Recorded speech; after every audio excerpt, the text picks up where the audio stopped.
with that new guy. Wow, good setup, guys. Thank you. Yeah, it's solid. It's a cool. How long cool you guys spot. been doing your podcast? Shoot, Not long. not long. So we started obviously with Steven and Nate in the morning, right. where he started it, and then about halfway towards the end of the year, I jumped on with him. For one episode, we had a lot of fun, and then he just started coming on. And with then I me started every coming week. on, and then 810 was going to give us. They gave us a show once a week for an hour. after the season. We did that, and we're like, it's just kind of get handcuffed with like how you can Going up- talk, going what up you there. can talk about. Podcast, you can do anything you want. Well, and then like they were like, hey, we want you to be more like Chiefs related, and we're like, well, we kind of have other things we want to talk about too. Like we had Beasler on and talked about soccer. Right. Like, neither one of us have any idea what the hell's Yeah. going on with that. So we had him on, and like we're like, well, we like it, but they couldn't get us. Like for some reason, the sponsorship stuff, they were like, we're just gonna do Yeah. our own thing. So we I ended think up, they used to play Kevin's on there too, because it was on WHB. yeah. Yeah. probably. And there was once a week golf show, and then he just said, "Fuck it, let's just do our own." Yeah. It's so we easier do our 'cause own. you- I mean, we've had Charles Barkley on, we've had Jim Rome, we've had, just a slew of different people. Yeah. and it's just bullshit. Yeah. In fact, we had Justin Reed on last week. He's a good dude. What a good dude he is. yeah, he is. Really a good guy. He goes there and takes lessons. Oh, okay. So that's our in with him. He is.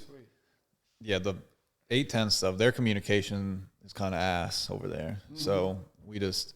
Plus, I live. Jed Boger still run it? Yeah, he still runs it. And honestly, it's just easier because like I live right by Wolf Creek. I live in like the subdivision across 175th. So I mean, this is 10 minutes away instead but of we driving. can go at our own time.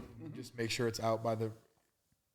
It's easier than Yeah. having to be at the radio station from Wednesdays with youth baseball. Who else have you had football. on?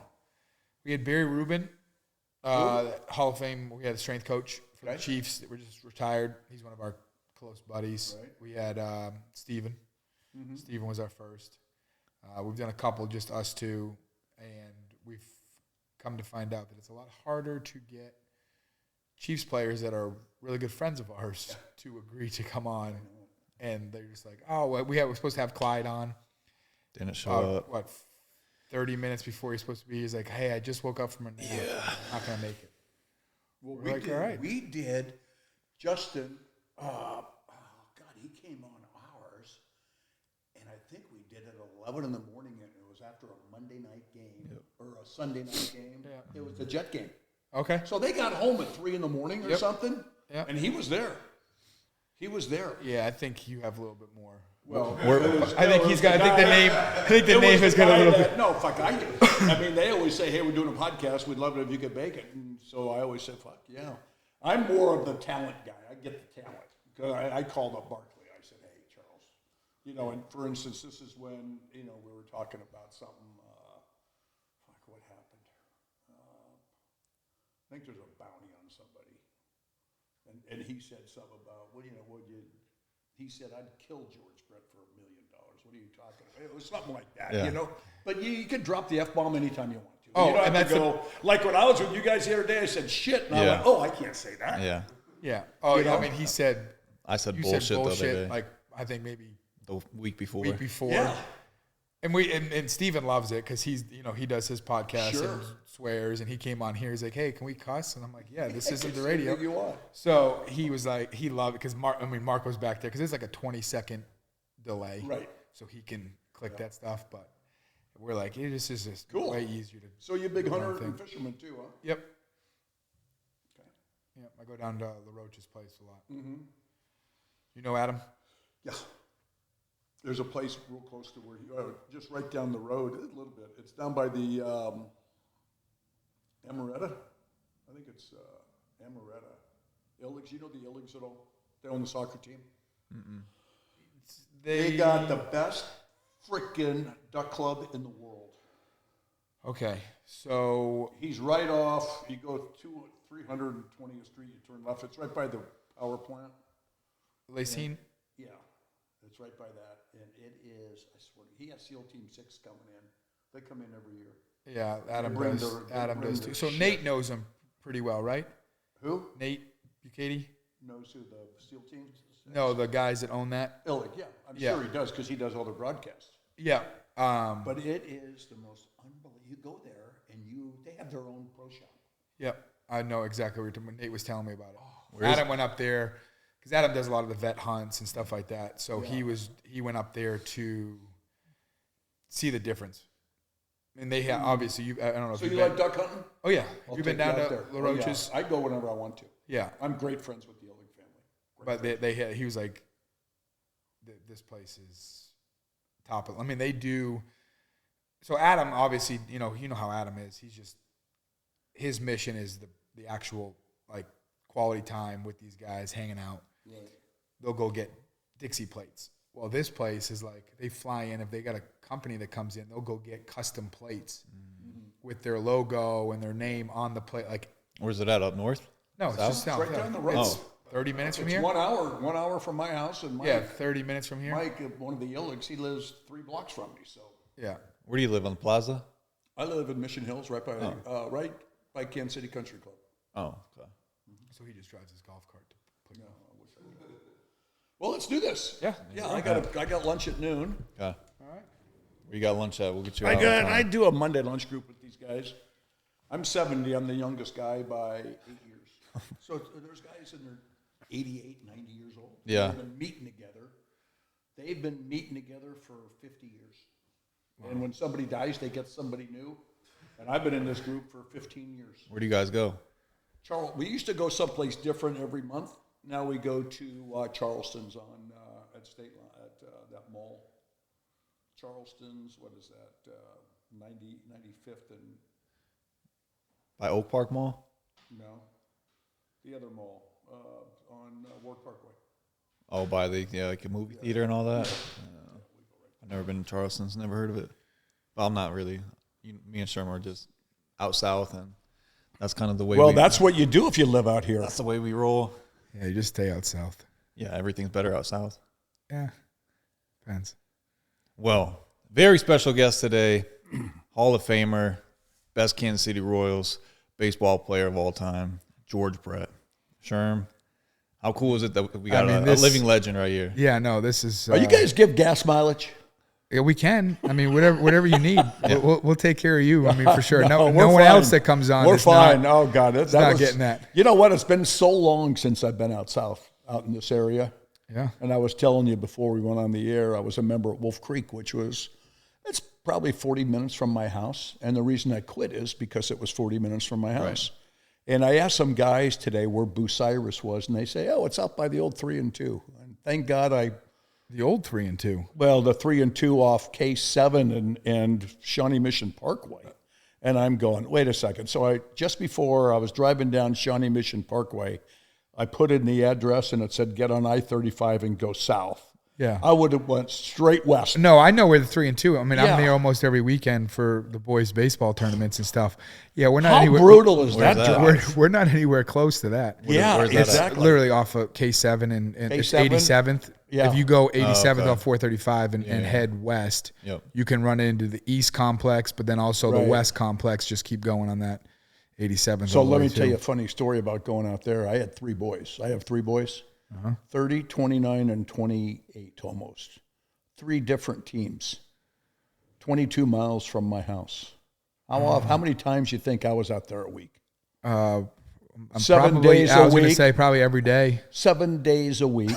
I mean, it was brutal. Yeah. I mean, you're And trying. I'm gonna come up and say something. I was the assistant coach on all 3 teams, but when I was at a game, I was the head coach. And if we had a tournament, let's say we had a tournament and it was a Friday, Saturday, Sunday tournament, and we had a 10 o'clock game on Sunday. And if we win that game, we had another game at 4 o'clock that day. Oh, yeah. I would throw the game. I would throw it every time. When your kid's 8 years old, it's not about winning Well, and what do you losing. think- what do you think It's of the- about having fun. What do you think about the 8 o'clock baseball games? 8 o'clock at night? No, in the morning. We've had some of those. I would rather have an 8 in the morning because I'm an early riser Yeah. than 8 o'clock at night on a Well, school for- night. for On a set- school night Oh, yeah, for no. a 13-year-old kid. We've done, I mean, we're 9 and we've Yeah. had a couple of those. How many especially, more years are your kids going to play baseball? A lot. A lot? They Yeah, like it? both my boys love it. We're Are they good? yeah, they're on the KC Scrappers. Okay. Brock Simpson is the Is head that coach. one of those special teams? It is, but Travel we're team? just a two team, a 9U and a 7U baseball team right now. With both his boys and then both my boys play on Yeah. their teams. But yeah, our older team has been. You'll think this is funny. Has been kicked out of their age group for winning too much. Yeah. So now You got to USSSA play up one. will play it up too. So we're 9 AAA, but in Kansas there's no AAA teams really. So we have to play 10 AA. Let me ask you a question. Why don't they just play frickin' Little League? Well- Little League. You know what Little League baseball is? Yeah, You know what Little League baseball That's what is? I played. I played Little I League. played Little League. Why? What is Ban Johnson? I don't get it. Play frickin' Little League. Well, they don't have a Little League team out Well, here. you start Little League. Who won the 3-2 championship this year? And where was it at? Nobody knows. Nobody knows. But that is technically the 3-2 league is like the Little League. But you pitch from a stretch. You take leadoffs at 8 years old. It's stupid. Yeah. 9 years old. It's a track meet.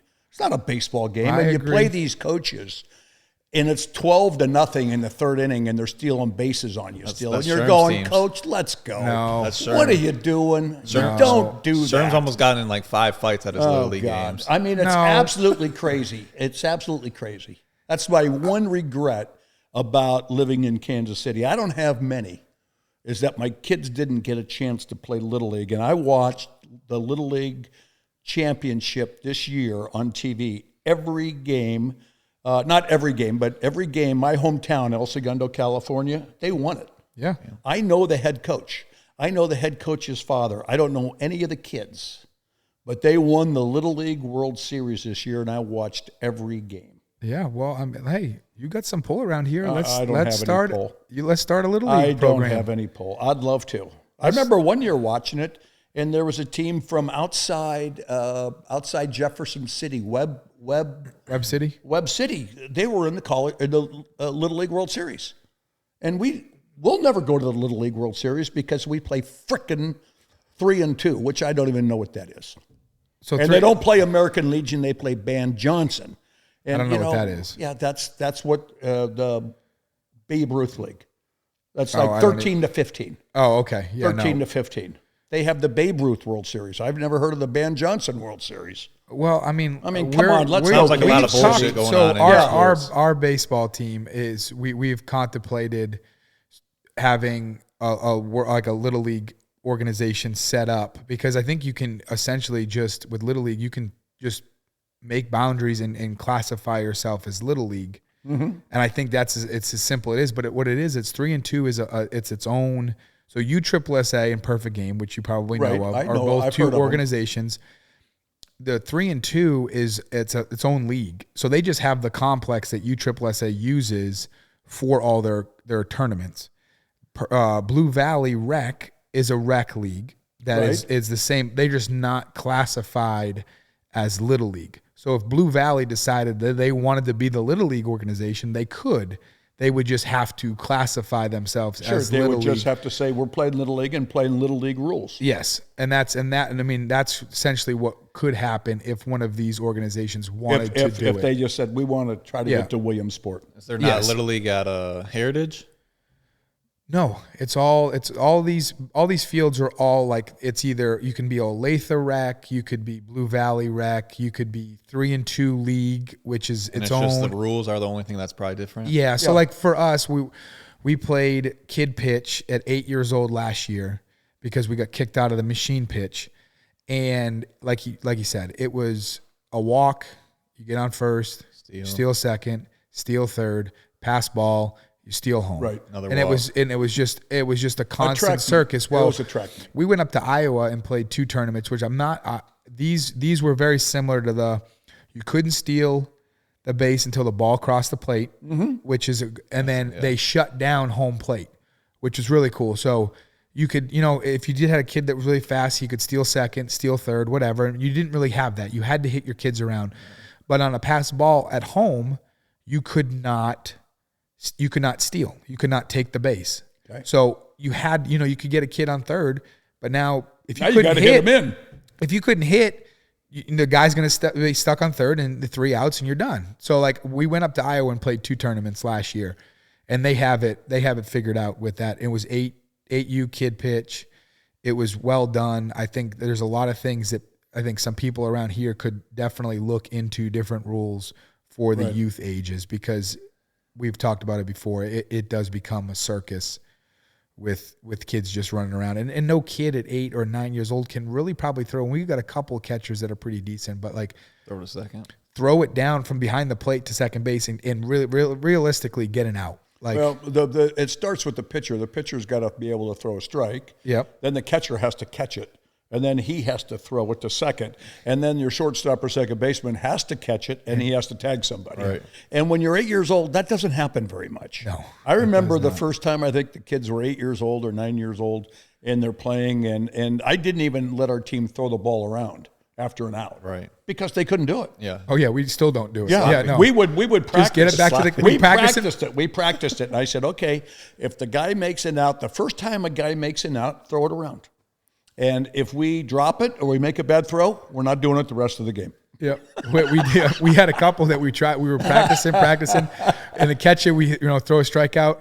Catcher looks down, and the third baseman's fixing the dirt, and we're like, just get it back to the pitcher. Just get it back. Oh, wow. We're not there yet. When you look at today's game of baseball, then, since you're talking about youth sports and how it's different from kind of, I mean, even when I played a Little League, Sherm did. I think the past 20 years it's changed so much in youth sports. How's the game changed in the major leagues since you played, really since the last 15, 20 years? Well, when I played, I mean, these guys are better than we were. Right.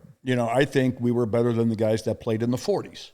I think the guys in the 40s were better than the guys that played in the 20s, But I think they're bigger, stronger, faster. They're in better shape. They eat better. They sleep better. They have nutritionists. They have stretch coaches. They have all the facilities. We never worked out. Right. Spring training was to get in shape when I played.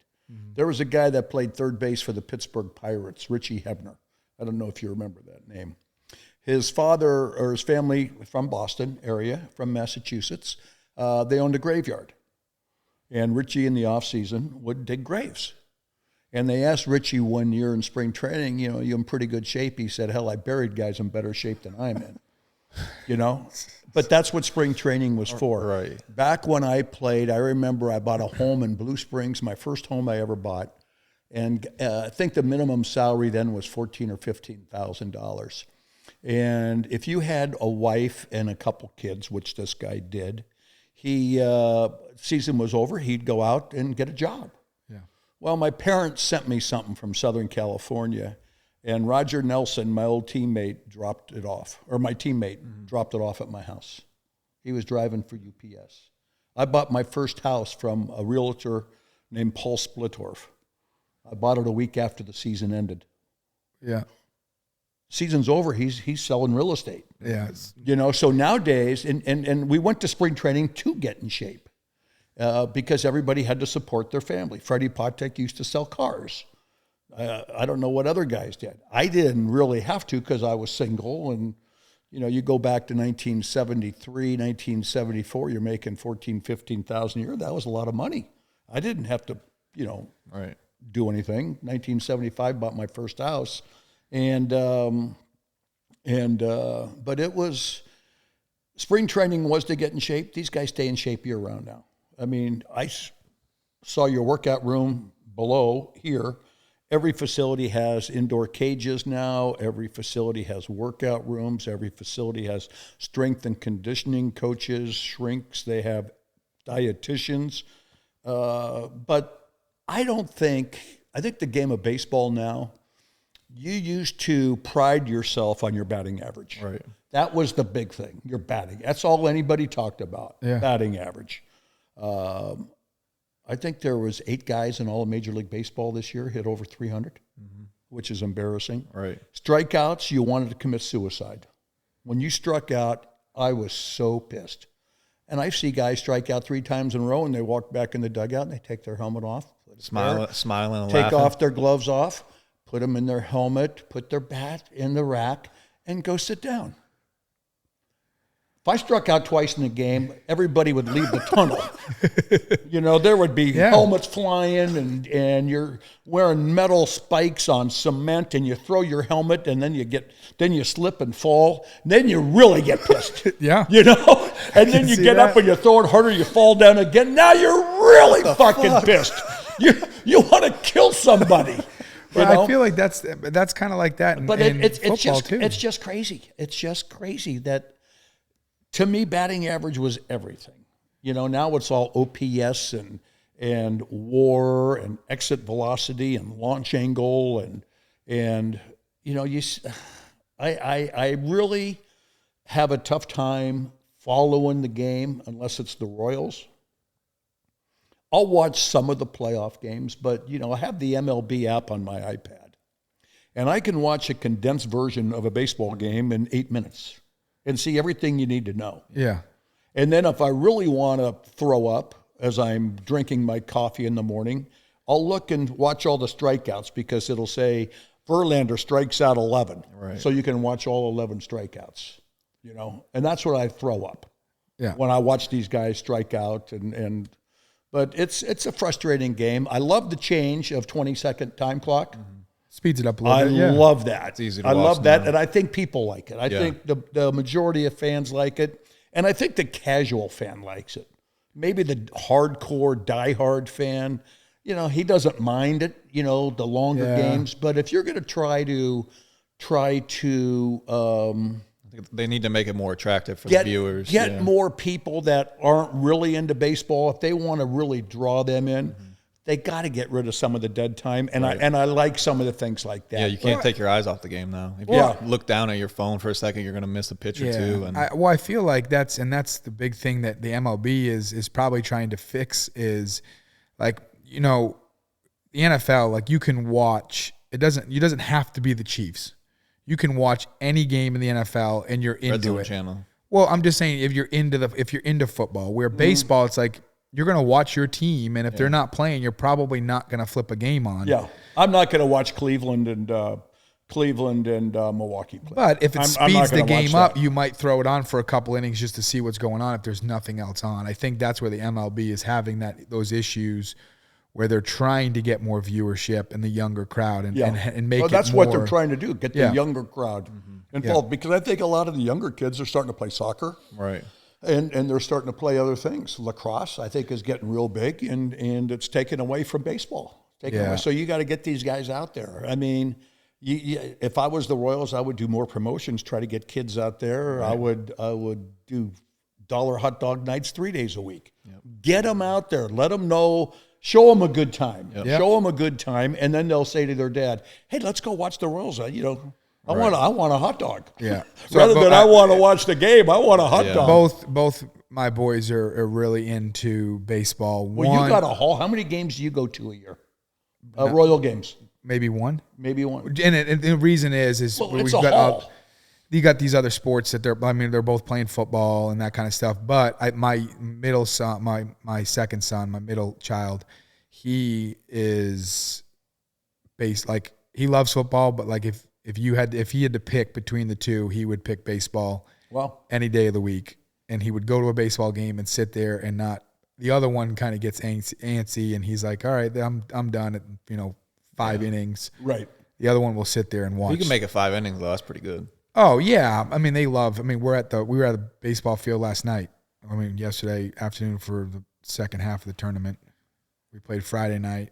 Played 6:30 and 8, which is 8 to 9:45, and then Saturday off, and then Sunday for 2 games. Back at it. Yeah. You're talking about batting average, the Mendoza line. I saw a story that you made that up. No, you know what that is? I didn't make it up.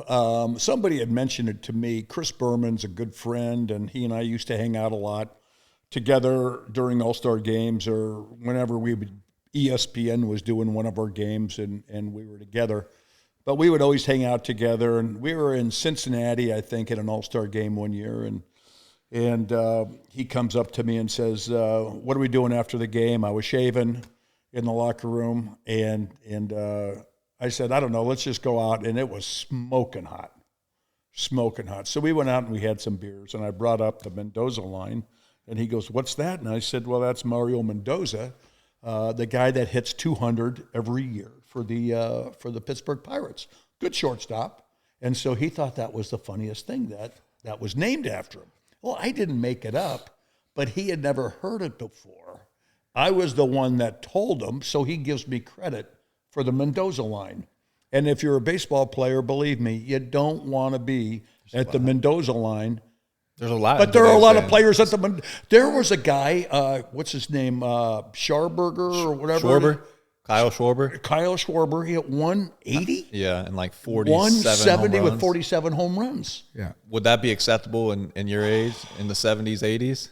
Well, they had a guy, Dave Kingman. Dave Kingman would be 210, 45 home runs, and strike out 250 times. Right.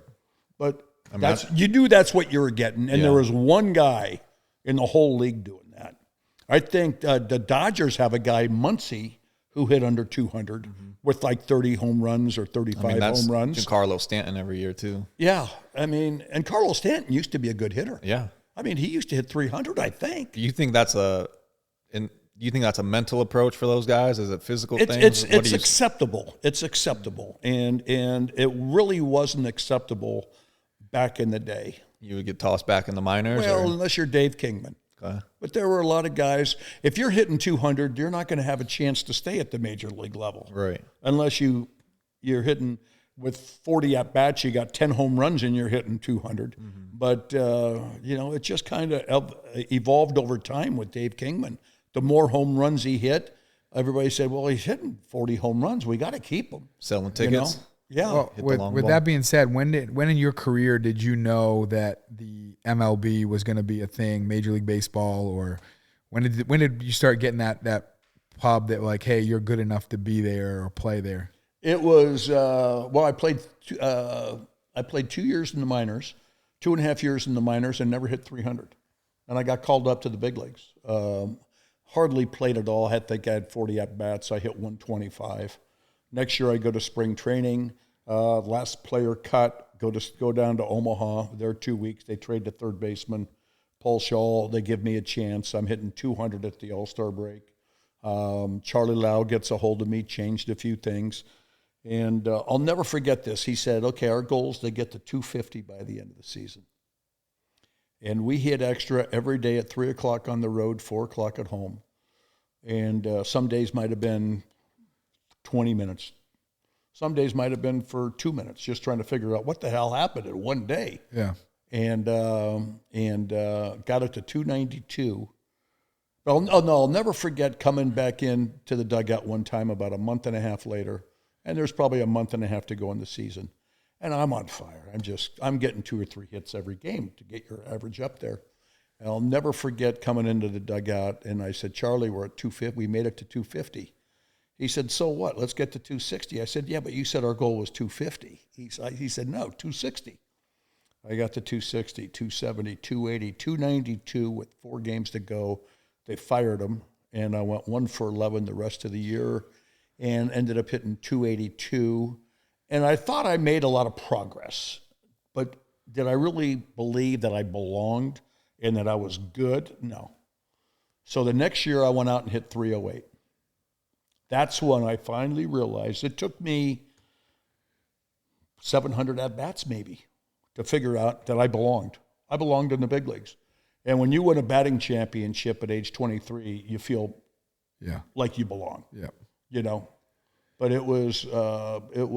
but the first year I hit 308. I think that was 1975. I hit 308. And Hal McRae came up, one of my teammates one of the best teammates I ever had and one of my closest friends on the team that I had, came up to me at the end of the year and he said, "You're screwed."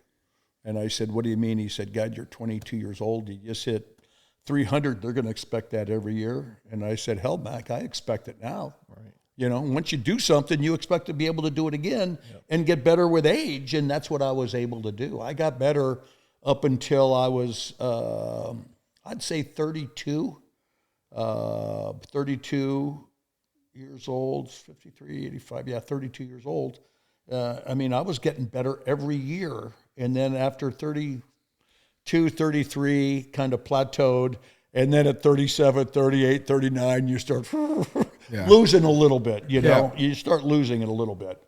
You lose that quickness. You lose that half second or tenth of a second on a high fastball. The guy's throwing 95 miles an hour, and you used to crush that pitch. Now you're fouling it off, and you feel it. And you really feel it. You're just and then you start cheating a little bit. And then when you start cheating, they start throwing your curveballs and changeups, and you're out in front of those. So the last 2 or 3 years were really the last 2 years. I won a batting championship at 37, but when I was 38, 39, the last 3 years, it was the game was real hard. What were some of the things that you would work on in that 20-minute after practice type deal? Well, it was never after practice or before the game. It was just making sure. And in baseball, you go out if you don't take early batting practice, and we never had cages underneath, right behind the dugout, like they do now. The Royals have 3 cages, right? 3 cages, so you can go in there and swing right before the game, and you can between at bats go in there and swing if you want to. Right. So I would go out and take early batting practice every day, because if you didn't take early batting practice, let's say you get to the ballpark at 6 o'clock, you get there at 4 o'clock or 5 o'clock, you take the bus, and the team, say we're playing in New York, and batting practice is from 6 o'clock to 6:40 on the field. And you're in group 1. So you go in there and the first round you do 2 bunts, a hit and run, get them over, and 5 swings. The next round, 5 swings. The next round, 5 swings. Next round, 4 swings, maybe 2, and then 1. That's it.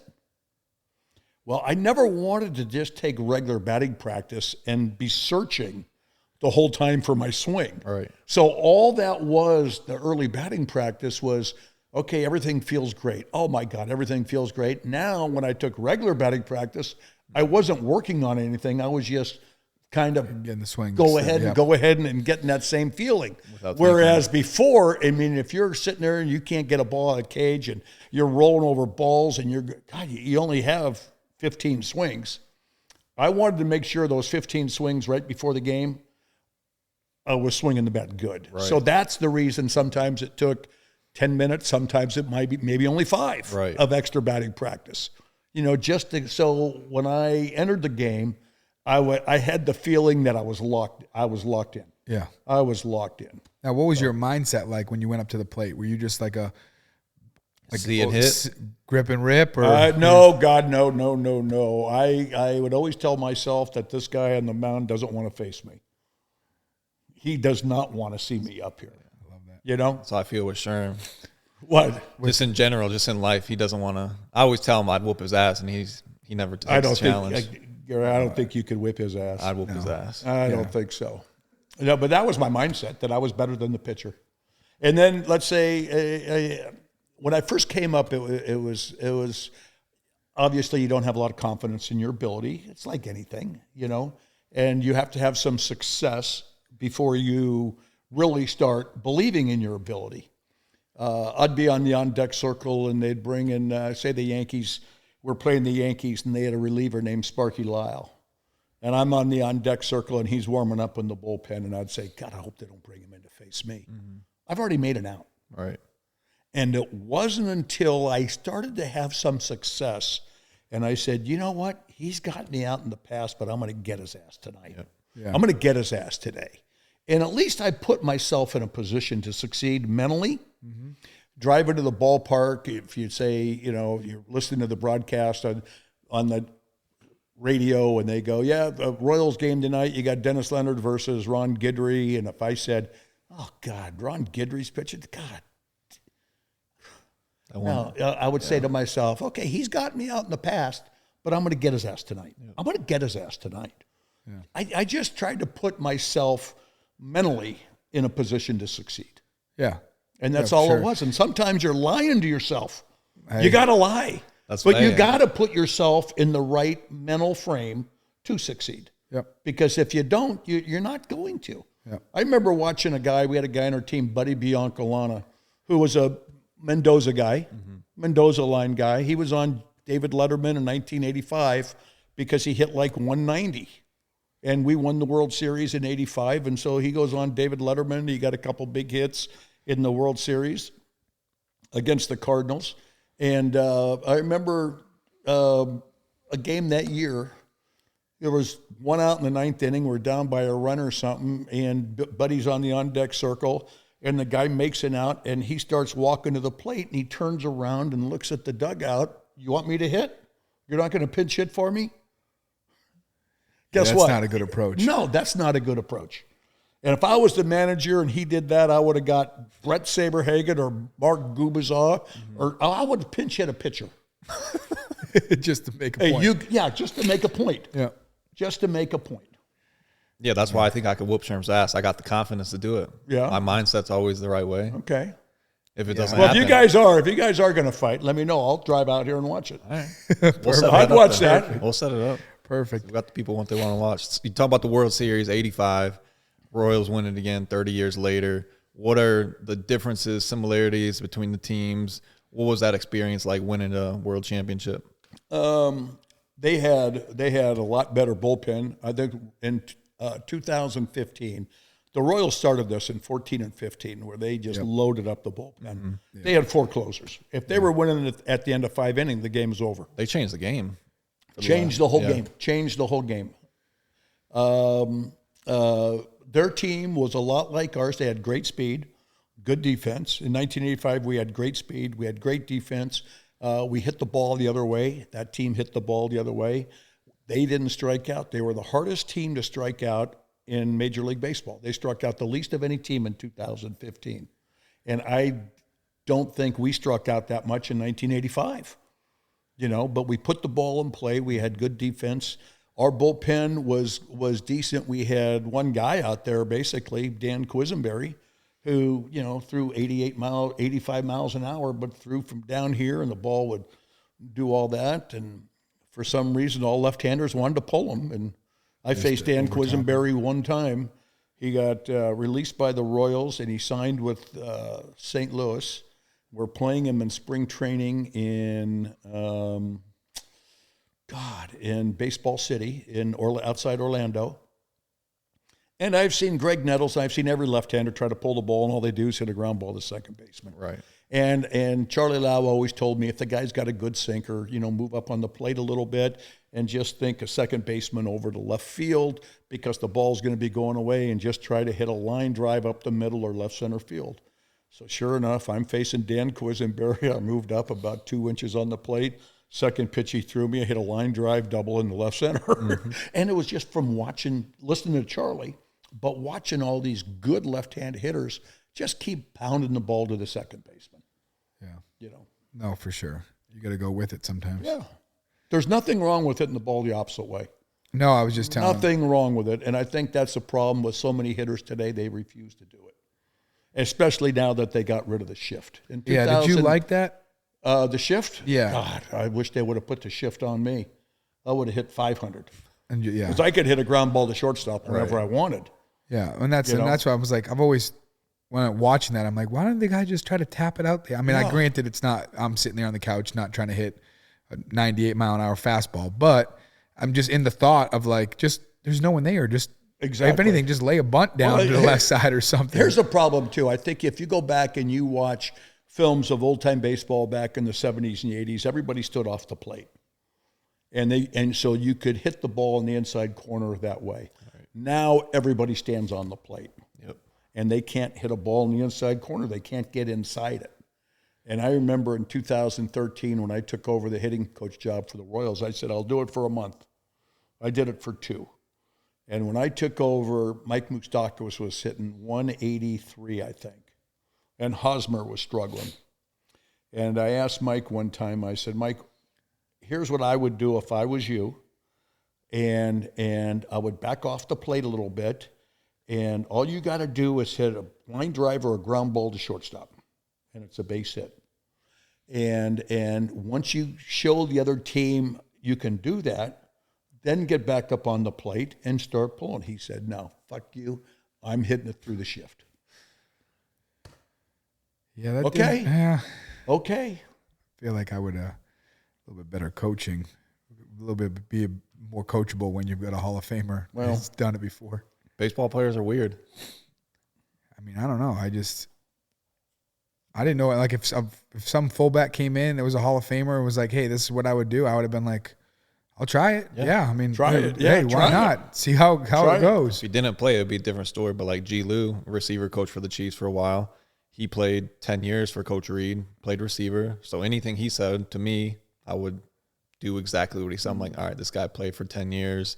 Obviously, he knows what he's talking about. Like you just said, like if EB gives you a running back tip, you're not going to not listen to it. You're going to do exactly what he says because he knows what he's I talking know about. who EB is, Eric Bieniemy. Oh, yeah. Played at Colorado. Yep. I remember him when he played at Colorado. He was really good. He was a He beast. was He was really fantastic good. college They player. show us every Saturday we would have like we would go over our kind of just like every week we had run the same kind of like situational football meeting. So it's like an hour straight of 2-minute end of game, end of half situations. But like right at the end, we had a coach that would make cut-ups of those situations either the week before or college or high school situations that week that were actually like shown in the game, and they actually did what we were talking about.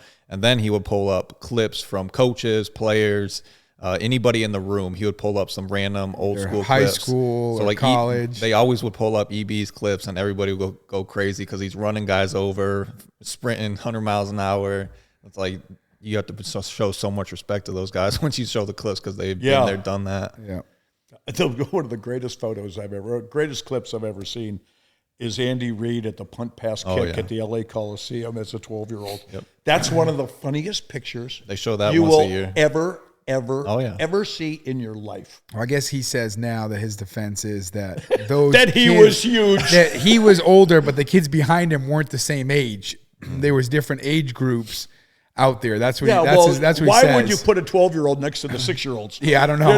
Don't you think it'd be 12, 11, 10, 9, You would 8, think 7? he was just a big man. He knew what he was doing. I won the punt, pass, and kick 3 years in a row at El Segundo when I was a kid. Really? Yeah. They don't do that anymore, do they?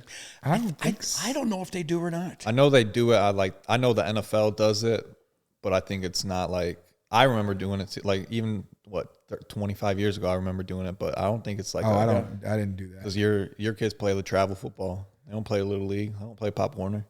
Yeah, we do. We're in Pop Warner. I thought you travel around. No, we're in Pop Warner. I mean, it's. Where do they play here? At Heritage Park? No, they don't play there. There's a ball carry restriction on who can carry the ball. Uh-huh. So my son's one of the bigger kids. Yeah. And he's a pretty good athlete. So we wanted to go. Pop Warner has now, there's the two leagues that you can join for Pop Warner. Is it weight restriction and then unlimited and off of age. So we've joined the age, and we're going to go up to Michigan City, Illinois, or Indiana for Really? regionals. Oh, buddy, Wow. I got to talk to you Regionals off for, the air for that one. I gotta get you mentally prepared. I'll tell you a funny story. My middle son, Dylan, he was the first one to play tackle football, and he's got the football mentality. And so he was like 9 years old. He had an 8 o'clock game out here at Heritage. And the coach says, I want you there at 7 o'clock. All the players there at 7. So I'm really prompt. I get there about 6:45. We're like one of the first I love that. ones. Yep, me First too. ones in the park. I don't want to be late. And I didn't know the coach that well, so I took him to practice and didn't really. I'd watch practice, never would say, "Hey, coach, why don't we do this?" And I was a pretty good high school football player, and so I get there, and next thing you know, a couple of guys come in, and they're in uniform, and I see a guy standing over there by himself. So I go up. I think that's one of his kids out there in the same uniform as mine. So I go, is your son on the team? He goes, no. And I said, so if your son's not on the team, would you drive somebody else out here? He goes, no. And I go, well, what are you doing out here at like 8:15? He said, my daughter's a cheerleader. Yeah. That'll be you someday, Sean. No. Oh, my God.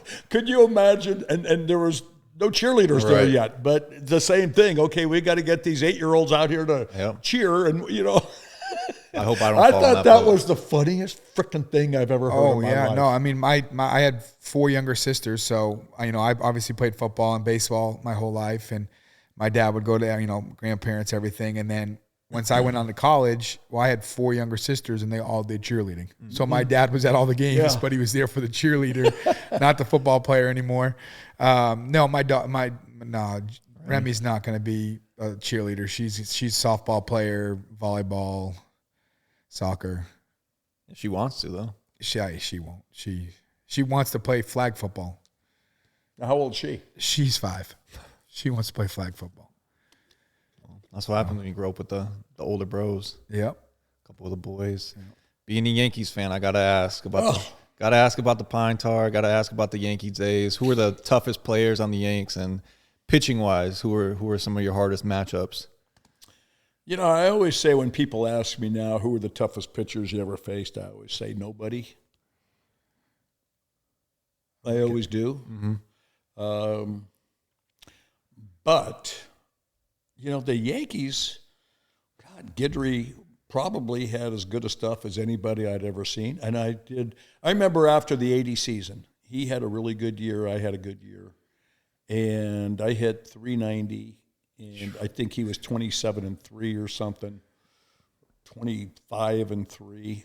And somebody asked me at the end of the season, who was the best pitcher you faced this year? And I said Ron Guidry, and they asked Ron Guidry who was the toughest out, and he said me. So that was Mutual good. respect there. Yeah, it was good. Sparky Lyle, pitcher, their closer, was really, really good. The guys that, you know, they had, God, who were the good Yankee pitchers? Catfish Hunter, I hit pretty good. But the guys that I didn't like facing were guys like Tommy John. You remember him? Yeah. Probably threw 85 miles an hour. Couldn't throw a straight ball. Threw big curveball, big sinker, you know. I think he used sandpaper occasionally to scuff up the ball. I'm not sure, but his ball sure ran a lot. But, I mean, a lot of teams had those back then. But there isn't one pitcher that really stands out, with the exception of Sparky Lyle, that really intimidated me in a Yankee uniform. Just playing baseball in Yankee Stadium was, I mean, it was, after the 76 season, when we took them to 5 games of the playoffs, I mean, we had a pretty good rivalry after that. And it seemed like every time we played in Yankee Stadium from 76 on till, you know, probably 83 or something, I mean, it was sold out. And they hated the Royals, and we hated them.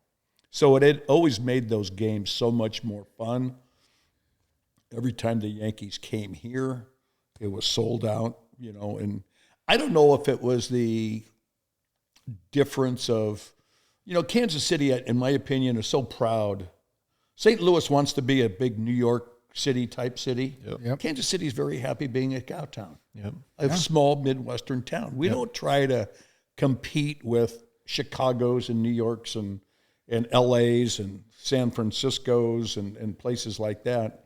Dallas, I think, we're very happy just being a sleepy little friendly town in the Midwest. And it was such a contrast between us and the Yankees. And, you know, them with all the free agents, and we never got free agents. Right. We would always hire within and draft people, bring them up, Willie Wilson, Clint Hurdle, Jamie Quirk, myself, and we all, Dennis Leonard, Mark Gubazov, Brett Saberhagen. You know, we didn't do free agents. Yeah. And every year, whatever they needed, they would just go out and buy the best player available. Yep. And rebuild, restock, and stuff like that. And it wasn't like back then in those days that if you signed a big free agent or you lost a free agent, you got compensation. There was no compensation. Right. So, you know, they would obviously had the highest payroll, and we didn't. And it was always, we played them in 76, 77, 78, lost in the final game in 76, 77, lost in the final game, 78, lost in 4. And then 80, we swept them. And when you sweep a team that's beat you 3 straight years, you feel like you won the World Series. All right. Yeah. But we didn't win the World Series. We just won the American League. And we, I mean, the Phillies were good. They were a really good team, but we were leading 2 or 3 runs in game 1 and lost it, 2 or 3 runs in game 2, lost it, and then won game 3 and 4, and then lost 5 and 6. But we were a better team. than we were in 70. 77 might have been our best team. We had won 102, lost 60. But in 1980, we had a great ball club, and we just came up short. I think one of the all-time clips is you running out of the dugout after the Pine Tar incident. What was going through your head when they? Well, it's crazy. It's crazy. Goose Gossage was pitching, and I hit a home run off Goose in the 80 playoffs. We were down 2-1, I think, in the 8th inning, and I hit a 3-run homer in the upper deck to win that game, the final game of the playoffs. And I don't remember doing anything off him in 81. I don't remember doing anything special in 82. And then in 83, they bring him in to face me in a game in July and hit a home run off him to win the game. And, I'm going, God, that's great. I hit another home run off Goose Gossage. Hall of Fame closer and just the fiercest competitor you'll ever see in your life. And sitting in the dugout, and I'm all happy. And Frank White looks at me and he says, George, I think they're going to call you out for using too much pine tar. I've gone, I never heard of that rule, Frank. And the next thing you know, Tim McClellan, the umpire, after a 5 or 7 minute discussion with other umpires, he comes over, he measures my bat on the ground, and I'm going, well, what's he doing that for? Well, there's a rule that you can't have pine tar more than 18 inches up from the handle of your bat. Yep. And the trademark of my Louisville Slugger is like 16. Well, I was 5 inches over that. So my pine tar was up 23 inches. I knew nothing about this stupid-ass rule. And sure enough, he lays that thing down, he measures it, and he's going, God, that's 23 inches. I think we got to call him out. Other umpires agree, and, man, he looks at me, he turns around, he looks at the dugout, he's going, where is he? Where is he? And he points at me. And he goes like, I am out. And I'm going, you gotta be shitting me. And I didn't even know I ran out that fast until I saw it on video. I never even knew that I was doing half the shit I was doing. But what really makes it bad is Joe Brinkman, one of the umpires who was standing right there, as I'm running out there full speed, and I get right up to McClellan, and I'm not going to hit the guy. He's 6'5", 250. He's got shin guards on. He's got a mask in one hand and a bat in the other. And I know if you hit an umpire, you're done. You're done. I'm not going to hit an umpire after playing in the big leagues 10 years because I know better. But I'm going to give him a piece of my mind like Earl Weaver or Tommy Lasorda or Whitey Herzog or whatever, because you can get in their face pretty good. You just can't touch them. Yep. And I'm going like this, and then Joe Brinkman grabs me from behind, and he starts dragging me. He's got me in a chokehold, and he's just dragging me away from him. And that's what makes it, that's when I really go crazy. Right. I don't know who's got me.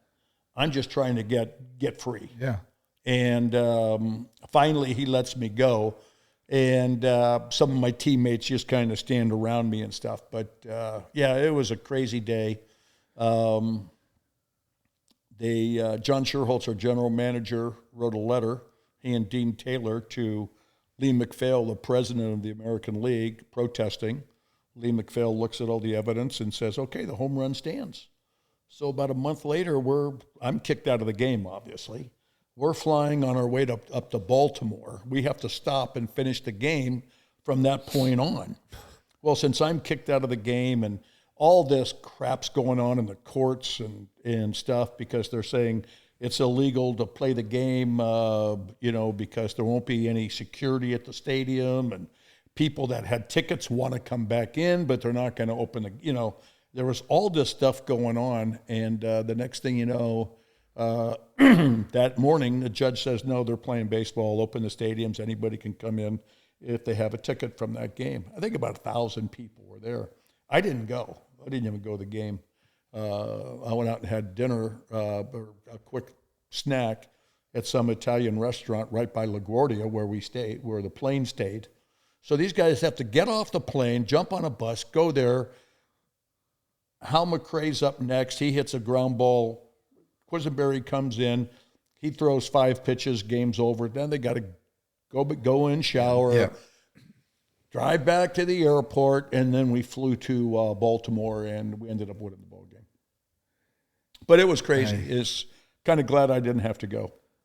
Was that the Yeah, craziest moment of your career? Pine tar incident? Yeah, yeah, I would have to say, I'd have to say that. Any other big, It's, big fights? I had a good fight one time. I started two. Only started 2 fights. We were playing in Detroit. Milt Wilcox was pitching, and I hit a 3-run home run off him in my first at bat. And the next time I came up, Manny threw one behind my head, which I You get it. You understand. Yeah. that's how baseball's played. Yep. So I get up, dust myself off, don't say a word. Next pitch, I hit a foul ball home run. Next pitch, another one. Now that pisses me off. Yeah, you did your Yeah. one. You got it. Yeah. You intimidate me, but you don't hit me. Yeah. So I go down again, and then they had a catcher named Lance Parrish. I don't know if you remember him. 6'5", built like just a tank. So I get up and I'm laying on the ground and I turn and I start screaming at him from the ground. Do that again, I'm gonna kick your fucking ass. Lance Parrish comes around, stands right in front of me like this. Next thing you know, I'm going.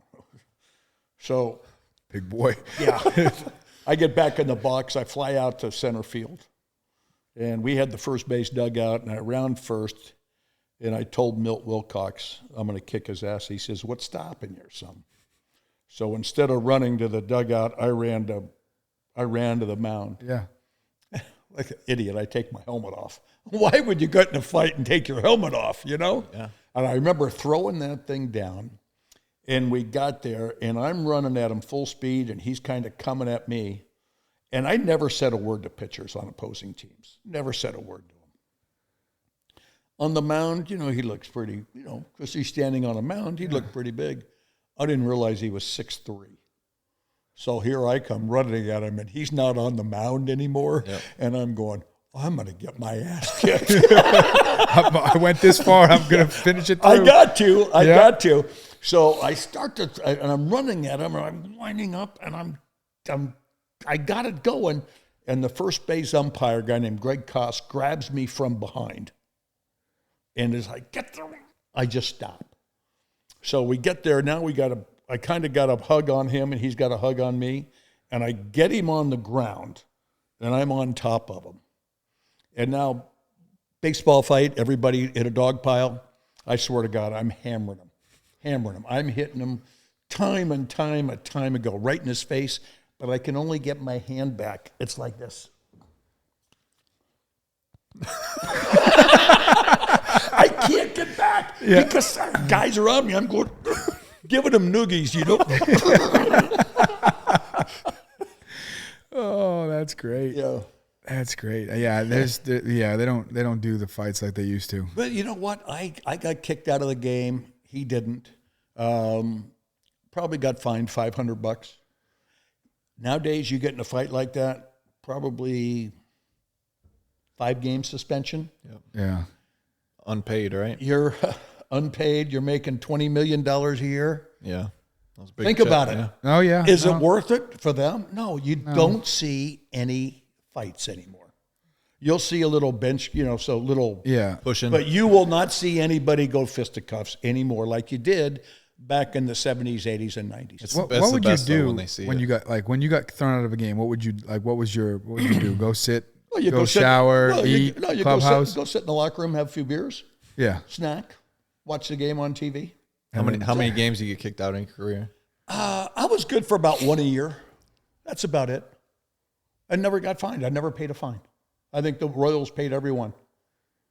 There you go. Paid everyone. But you're getting fined $250, $500. That's it. Yeah. Not like the NFL fines. Tyreek got fined, what, 7,000 $7,000 for what? socks? his socks. You have to have Come your socks on. up to your knees. Oh my Did you guys God. have any of that in baseball? Was there No. like a Uniform dress violation? uniform No. stuff? No, they didn't have anything like that. Yeah, you get. What I don't like now is you got guys wearing orange shoes and green shoes. I mean, we wore blue shoes. We wore blue shoes and we wore uniform. You have to wear uniform. But I don't know where they got this from. And, you hit a home run, you'd run around the bases. Now you hit a home run, you throw the bat, you do a stance, You do a little dance. You almost get to third. You back up 5 feet, and then you run again. You got a special handshake with the third base coach. Then you come in, and you got to do all this stuff, and you touch home plate. And then the guy that's on deck, he has a special handshake. And then you go in, and you put on a mask. And man, you did that in the 70s, 80s, or 90s. You wouldn't even be alive the next day. Yeah, But I don't understand it. It's weird. Play the frickin' game. entertainment. But you get guys wearing green shoes, and they don't have green in their uniform. yeah, The third baseman for the White Sox, Mercado. Oh, yeah. He comes in Lime town. green. He's hitting 220, and he's wearing lime green shoes, and the uniforms are white and black. And I don't get it. What about the oven mitt? Oh, the oven mitt. What about everybody with all their gear on, their elbow pads, their shin guards? You know? yeah, it's like I mean, you're, come you're on. a catcher your kids, running down to your kids don't wear that stuff, do they? No. Yeah, they better not. no. I won't. I didn't even won't wear allow batting them. gloves. I wouldn't even wear batting gloves, let alone an elbow guard, a wrist guard, ankle guard. I mean, Chin guard, chin helmet. Well, everybody. I attachment. think a lot of guys wear those now. I think it would really distract my vision.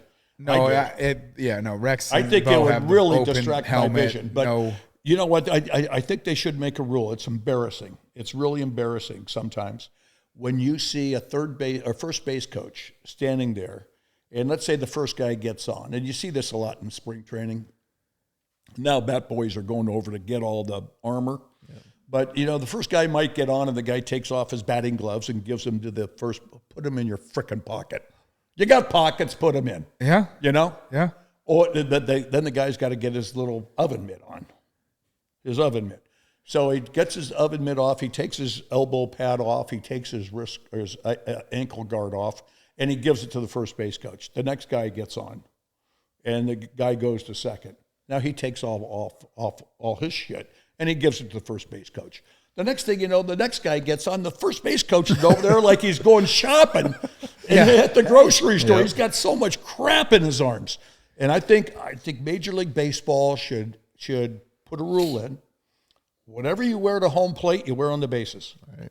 The most important burst of speed that you're going to have that hole is from home to first. If you hit a ball in the hole and you're going to be bang, bang, play, and that's slowing you down that much, then don't wear it. Right. So now you get on first base, and you got to take everything off. You get a double, and the bat boy's got to run all the way to second base, and this guy's got to take off his elbow pad, his shin guards, Yeah, he's got to get his oven mitt put on. and then put that on, and they're trying to speed up the game.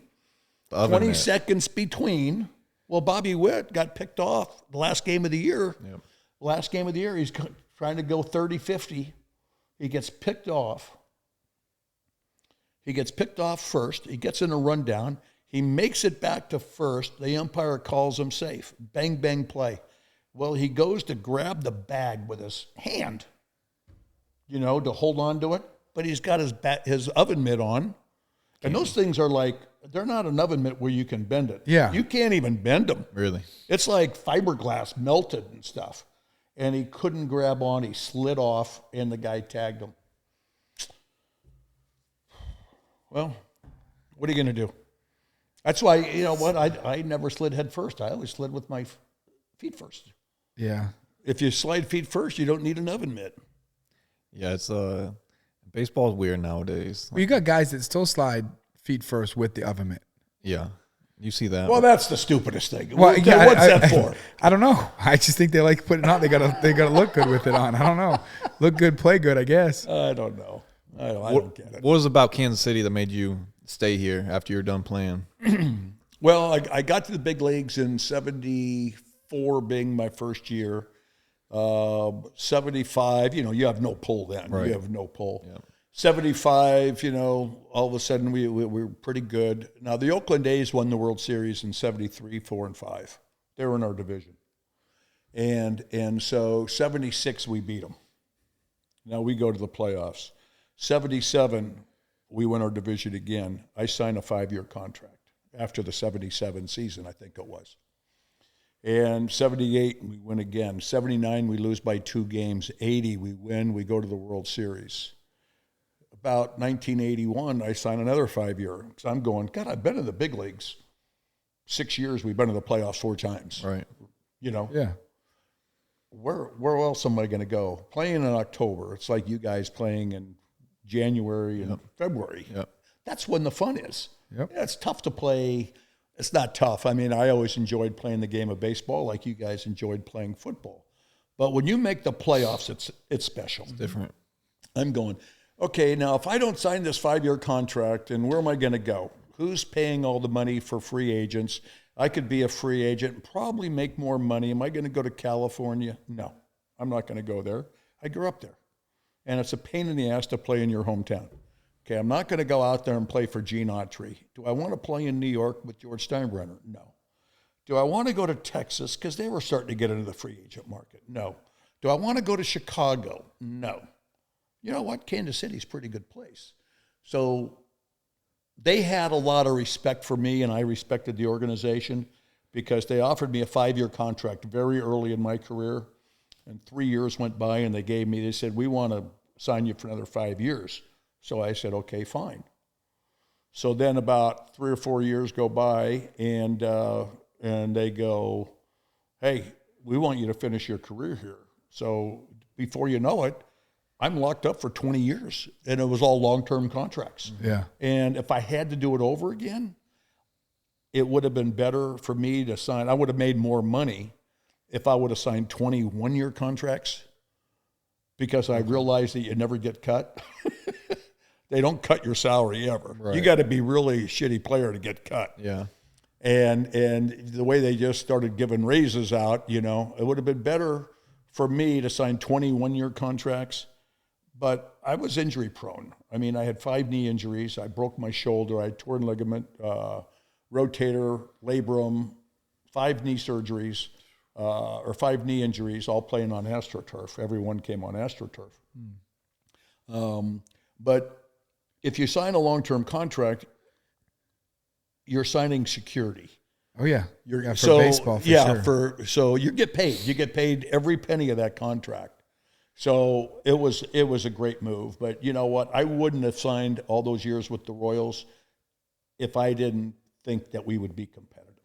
But because we were so competitive. Right. And there's nothing wrong with the city of Kansas City. Oh no. You're not from here, you live here. Yep. You're not from here, you live here. Yep. You're from Massachusetts. Where are you from? Indiana. Indiana. I'm from California, and I love Kansas City. Yep. Go out and visit California whenever I want to. You can go back and visit Massachusetts whenever you want to. Yep. But this is a great place. And I didn't get married till I was 39 years old, but it's a great place to raise your family. Yeah. Tremendous place to raise your 100% family. agree with that. And I think that's why so many ex-players live here. Yeah, I think at least the Chiefs and probably very much for the Royals is like it's one of the top PA, I think, places that if they look at like retired guys that finish their careers in Kansas City, they stay in the city. Yeah. One of the most teams in the area that have that aspect of like the guys staying in the city that they play in. And you didn't know much about Kansas City before you came here, did No, you? didn't have any idea. Did you have any idea that, okay, man, before you even got here and played one game for the Chiefs, yeah, I think I'm going to move there. Yeah, no, it took it. My wife was a little bit quicker than I was, but no, it took probably being here 5 years, and we were like, all right, we're gonna settle down. We're gonna have our family here. We're gonna buy some land and build. So let me ask you a question. My brother Ken gave me great advice when I was very young. He said, George, if I was you, I would stay in Kansas City. I'd buy a home and live there. Meet as many people outside baseball as you can. Yep. Yeah. Because so many people, if they just keep going back and forth if I would have went from Manhattan Beach or El Segundo back to Kansas City and then back to El Segundo, you don't meet anybody. Yeah. You just meet the guys on your team. Yep. And you don't meet people that actually live in the city. So the first year I lived here, in the winter, you know, I got to know waitresses, bartenders, restaurant owners, and to this day, a lot of these people are still my friends. Yeah. And I try to encourage the younger Kansas City Royal players to buy a house here and become part of the community and get to know people, because I think they'll enjoy it so much more. Oh, yeah. Rather than just depend on, okay, Whit Merrifield and so-and-so and so-and-so, they go out and have dinner every night. You know? No, you have friends outside the game. You have friends outside the organization. And that was honestly huge for us. I mean, for us to be here is when our kids started getting into different activities. Right. And then also for us to just start getting friends outside, because for me, I have, a couple really good buddies back at home that I'm like, all my friends here are on the team. So in the off season, everyone would leave. And then I'm like, I don't know. So then when we started really doing that, like you said, is going out there, meeting new people, other people outside of the sports world.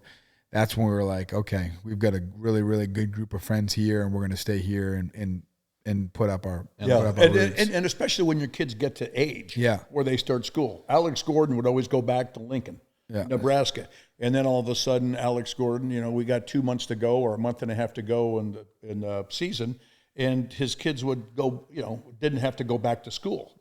So I think the 1 year that his kids went back to Nebraska, they'd come in on weekends. Alex said, enough of that. Yeah, I'm buying a bigger house in Kansas City, and we're going to live in Kansas City. And they still got their little house in Lincoln or whatever they have there, but he's made Kansas City his permanent home now, rather than doing that. I see Alex a lot over at KCFC with his boys. He's out there with his kids. He's the head coach of his kids' teams and doing all this stuff. And Alex has met so many people in town.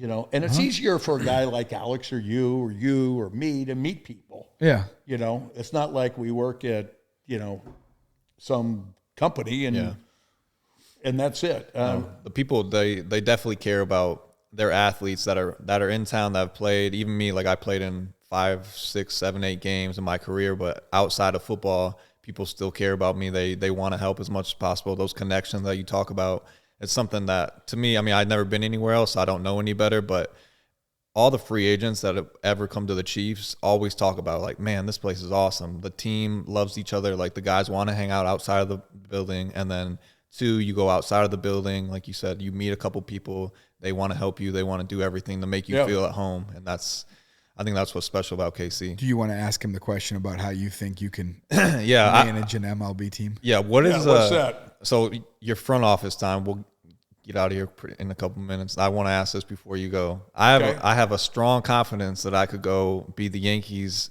bench coach. Okay. What goes? You said manager. Don't change it now. You said manager. I could manage, but I 100% could be a bench coach. What goes into being a bench coach, and how hard is it to be a manager of a baseball team like the Yankees now with their players that they have? Well, I think the Yankees would be a little harder than Kansas City Royals. The Yankees are expected to win, and we're trying to build a winner right now. Yeah. So winning is or losing is not acceptable, but it's the process. Right. Did the Royals want to lose 106 games this year or however many games? No, they didn't want to. But they did. But I think a lot of good things came from that. You got Garcia, Miguel Garcia, is an everyday player now. You know, before you didn't know Bobby Witt, you know what he's capable of. You got Massey, you got Pasquantino, who missed the year with injury. We got a lot of good young pitchers. The Yankees are expected to win every year, right? And you got the New York media, the East Coast media, which is a lot tougher than. So you believe me, you wouldn't want to start off in New York. Okay. If I was you, I would start off in Oakland. Oakland. Good one. I would start off in Oakland. You might end up in Vegas. That would be a pretty good deal. San Diego. I would start off there. Well, San Diego is not laid back. They got a huge payroll, and they got all these guys that are making $30 million a year. And God, I just don't know. Bob Melvin's a great friend, and I heard the first year that he managed the Padres, and everybody expects them to win. Oh, yeah. But they're going up against the frickin' Dodgers. Yeah. And the Dodgers are always good. Yeah. And they got 3 probably of the top 15 players in the league, the Padres. But, I don't know. That's chemistry. How hard is it? I think that because I heard that whole deal is in San Diego. It's not the talent on the team. It's the day-to-day bullshit. Really? In the locker room and batting practice and on travel days. And there's just, too many Chiefs and not enough Indians. Right. You know what I mean? Yep. The bench coach, all he does, kind of always lets the manager knows that, okay, this is what might be happening in an inning. You know, I've never been a bench coach. I've never been a manager, but you know, he's just there as a sounding board and a guy to make suggestions to the owner. And that's what he does. I think a bench coach is a good job. Yeah. Is a good job. I would rather you try to be, I would say, Garrick, more of a bench coach before you try the managing job. Okay. I mean, I always thought it'd be easy to be a head coach in football. I was in Andy Reid's one day. I was drawing plays in his office one day. I drew plays on his chalkboard. How'd they go? He didn't play it. Didn't use them. Didn't use them. He still hasn't used one. Ah, gone. We'll ask him about that. And here's one of the plays. And this is crazy. I think it would work. Let's hear it. The other day, I was watching the Chiefs game the other day, and all of a sudden the Chiefs came out in a formation, the other team, timeout. You want to know how to get rid of a timeout immediately? Some funky formation. A funky formation. So here's what you do. You have Patrick Mahomes right behind the quarterback, or right behind the center. Okay. And then you have your backup 30 yards behind him. 30 yards. Okay? Mahomes gets it, throws it to him. All the linemen let their guys go. What are the defensive linemen going to do? Are they going to stand there and they're just going to let this guy stand there? He's 30 yards. They'll probably just stop thinking it's a screen or something. Okay. So he just stands there. I see why. I see why I didn't use it. I see why. You get one play. You get one play. You throw it 30 yards behind you. Now this guy starts running up the right sideline. Mahomes goes back this way. He's the backup quarterback. Yeah. Okay. If the guy can run, and you got guys down here doing things. If nobody's open, he throws it back to Mahomes. Okay. Now what? Now he can go anywhere he wants. He can find an opening. No, so you see what I'm saying? Right, I get what you're saying. Now maybe they save that for a last play scenario type stuff where you always see the guys throwing the ball around. Yeah. Maybe that's what he's waiting for. Yeah. Maybe he put it in the catalog. It's in the vault. Maybe it's in the vault. And maybe they're using, like we talked about Saturday mornings, we'd go over our end of the play scenario, end of the game scenarios type stuff. Maybe that's the play he installed. It wouldn't be a bad one. I'm telling you. And there's so many variations to that you could do. So many. I feel like football coaching is just different from, in my bias. I mean, yeah. It depends. It depends, honestly. I mean, like, depending on the type of coach you are, like, if you get a really good staff that has a really good offensive coordinator, a really good defensive coordinator, and a staff behind it, at that point, then you just become a manager. Right. You manage your time. Yep.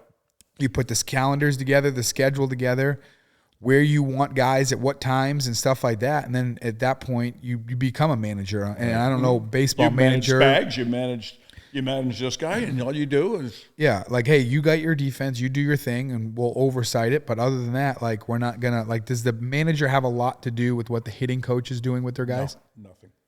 Yeah, the hitting coach is doing the hitting coaching stuff, and the manager's just. I think I could do it. I feel good.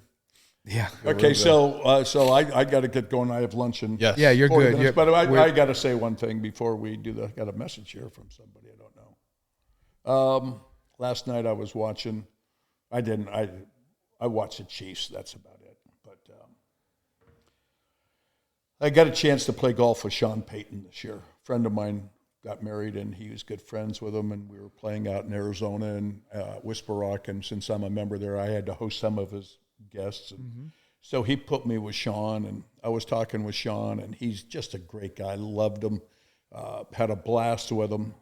Spent time with him at the wedding. This is when he was doing Fox in the morning, pre-games. And he ended up leaving the reception about 11:30 at night. Private plane took him back. He was living in L.A. And I asked him, I said, so you want to get back in coaching? He says, yeah, but I really don't want to get in the AFC West because you got to play the Chiefs twice.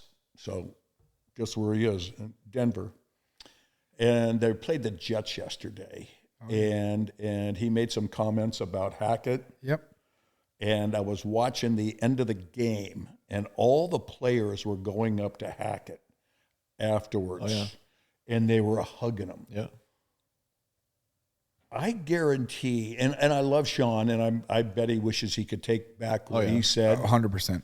But, God, I just feel terrible for him.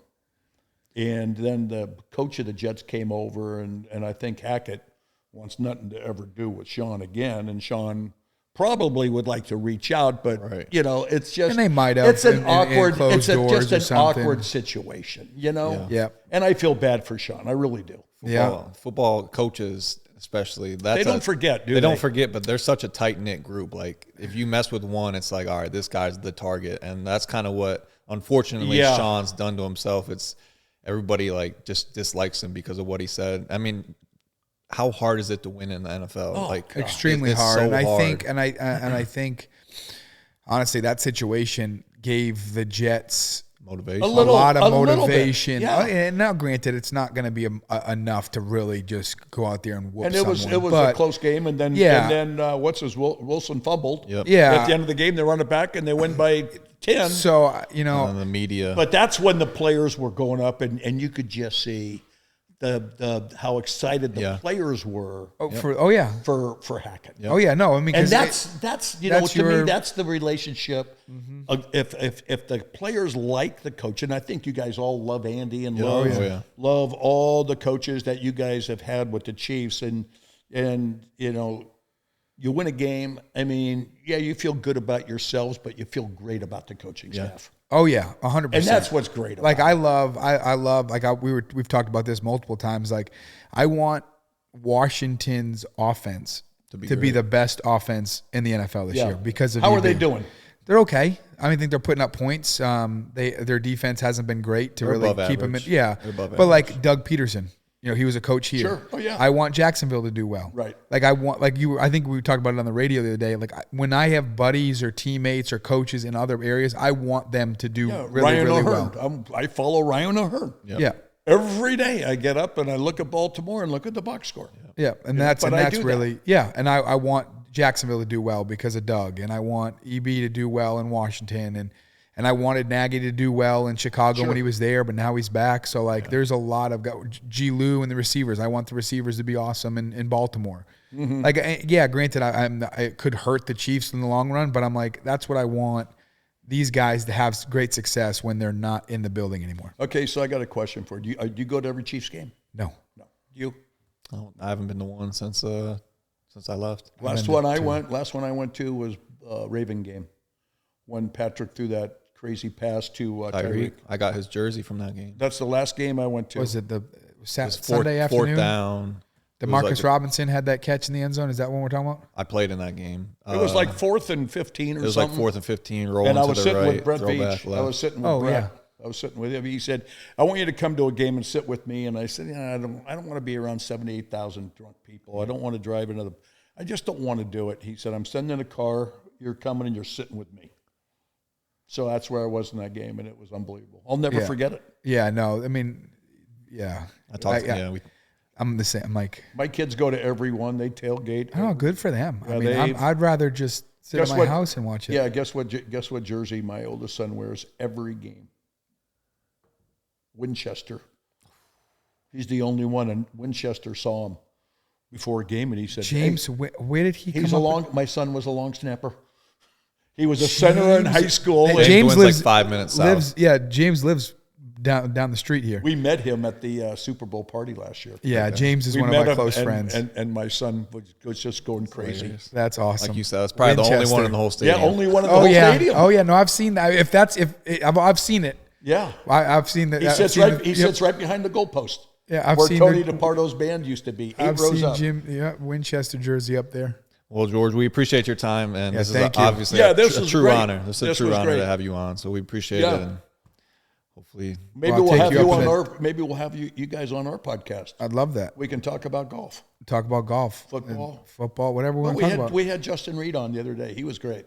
Yeah, He was great. come on, I'll go. Okay. I'm going to hold you to that. You got to come duck in the hunting hood. too. You got to come in the hood. That's fine. I'm going to hold you to the duck hunting too. Okay, guys. Thanks for having me. Fun day.